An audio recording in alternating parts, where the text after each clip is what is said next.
आज 12 बजे राति चटपटी बनाएर साथीहरूसँग के कारणले खाइरहेको छु त? राति मेरो साथी बुक लिएर कता डुलिरहेको छ त? यसको लागि भिडियो अन्तिमसम्म हेर्नु होला।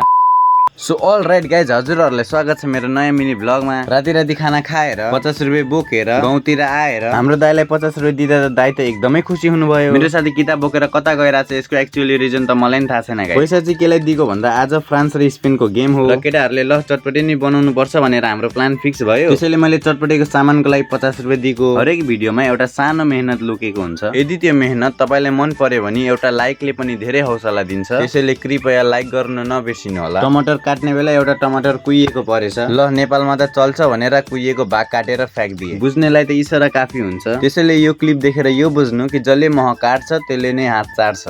वाउ, एक्सपेक्टेसन भन्दा नि राम्रो छ। हामीले चाहिँ चटपटी दुई ठाउँमा बनाएको थियौ र खाने टिम पनि दुई टिम छ, टिम ए र टिम बी। टिम ए र टिम बी सुनेर अलि अनौठो लाग्यो होला, तर त्यस्तो होइन गाइज। एकै ठाउँमा खायो भने धेरै जना छ र ग्यादरिङ जस्तो हुन्छ। त्यसैले दुई ठाउँमा बनाएर दुईटा टिम डिभाइड गरेर खायौ। 12 बजे राति चटपटी बनाएर खानु एक हिसाबले आफै भित्र चुनौतीपूर्ण काम हो। हेर्दा हेर्दै कति चाँडो चटपटी सिध्यो थाहै पाएन। त्यसैले अर्को टिममा गएर पनि दबाई दिए भन्नुको मतलब अलि अचम्म नमान्नु होला। मैले भन्नु खोजेको अर्को टिममा गएर मैले नि एक दुई बाइट फेरि खाइदिए। चटपटी खाएर सकिसकेपछि ठ्याक्कै म्याचको टाइम पनि भइसकेको थियो। त्यसैले हामी ठ्याक्कै सीसी क्यामेराको अगाडि आएर म्याच हेर्न थाल्यौं। आजको गेम एकदमै बवाली थियो र स्पेनले 2-0 हानेर गेम जित्यो। यस जितको साथसाथै स्पेन अब फाइनलमा पुगेर अर्जेन्टिनासँग गेम हुन्छ। फाइनलको दिनको भिडियो पनि आउँछ होला। त्यसको लागि stay tuned for that. Thanks for watching.